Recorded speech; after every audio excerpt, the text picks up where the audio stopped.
परिस्थिती पाहून आता सरकारलाच जनता स्थगिती देईल असं मला वाटायला लागलं आहे।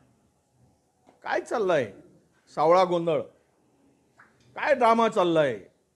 इतके सगळे तुम्हाला मोठ्या प्रमाणात मॅन्डेट मिळाला, बहुमत मिळाला।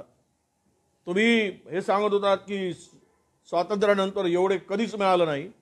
हा काय अशी सरकार चालवण्याची पद्धत आहे? आपसातले मतभेद इतके वाढलेत केवळ सत्तेसाठी, खुर्चीसाठी आणि त्यातून पैसे मिळवण्यासाठी ही स्पर्धा चालली आहे।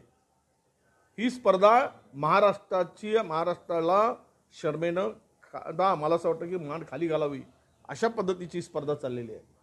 प्रत्येक ठिकाणी भांडण, पालकमंत्री नेमताना, मंत्री नेमताना, सरकार गठन करताना भांडणं, नांदा म्हणजे सौख्य बरे म्हणतात, आता भांडा सौख्य बरे अशी म्हणायची पाळी आली आहे। भांडा आणि महाराष्ट्राचं वाटोळं करा। बदलत आहेत आता काही वेळेस, पुन्हा पुढच्या वेळेस तुम्हाला बघायला मिळेल। आता पालकमंत्री बदलले, उद्या मंत्री बदलायची पाळी येईल, परवा उपमुख्यमंत्री बदलायची पाळी येईल, नंतर मुख्यमंत्री बदलायची पाळी येईल। बदलते जाओ, महाराष्ट्राचं वाटोळं करत जा, एवढंच म्हणाल। माजी मुख्यमंत्री आणि सध्याचे उपमुख्यमंत्री एकनाथ शिंदे नाराज आहेत, दरे गावात गेल्याची माहिती आहे। पालकमंत्री पदाचा असं आहे, एक म्हण आहे मराठीत, तुझं माझं जमेना न तुझ्या वाचून करमेना। काही नाराजी काढून पुन्हा काही पदरात मिळेल एवढाच आता विषय राहिलेला आहे। एकूणच बिचारा आमच्या शिंदे साहेबांची स्थिती मला वाटतं की आजच्या राजकारणामध्ये आत्ताच्या इतकी बिकट आहे की मी तर एखादा शब्द जरा असा वापरला तर त्याला चुकीचा अर्थ होईल, पण मी मुद्दाम हे सांगेल की आता शिंदे साहेबांची गरज संपली का, आणि त्यांना कदाचित ते बाजूला व्हावेत। आणि मला भीती वाटते, मी एक पुन्हा पुढचं स्टेटमेंट करतोय की आता उद्धवजींना संपवून शिंदेजींना आणलं, शिंदेजींना संपवून उद्या नवीन एक उदय पुढे येईल। तो उदय कुठला असेल त्याला पुढे आणण्याचा प्रयत्न होईल।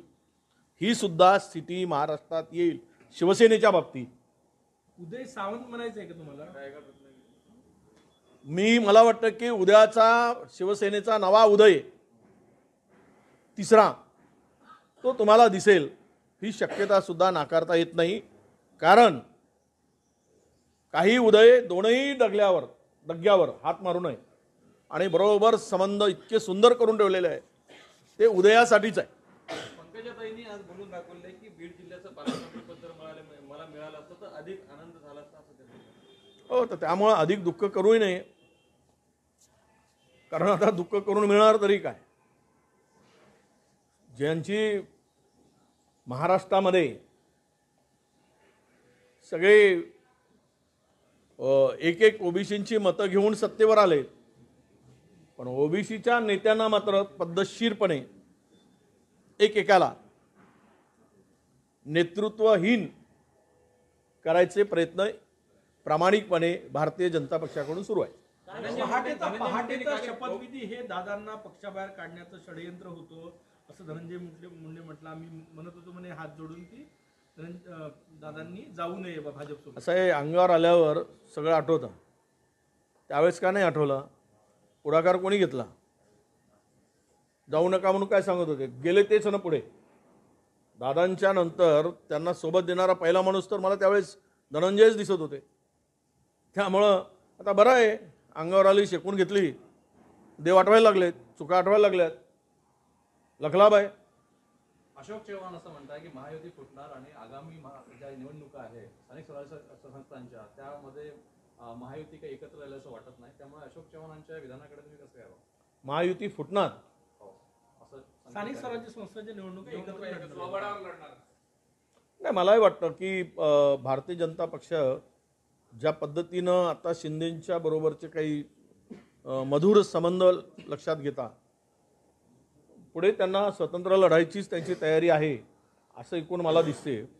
आणि स्थानिक स्वराज्य संस्थांमध्ये त्याची सुरुवात करावी आणि हळूहळू या दोघांनाही, पहिले एकाला नंतर दुसऱ्याला बाजूला करून भारतीय जनता पक्षाला एक हाती महाराष्ट्रात सत्ता आणायची आहे.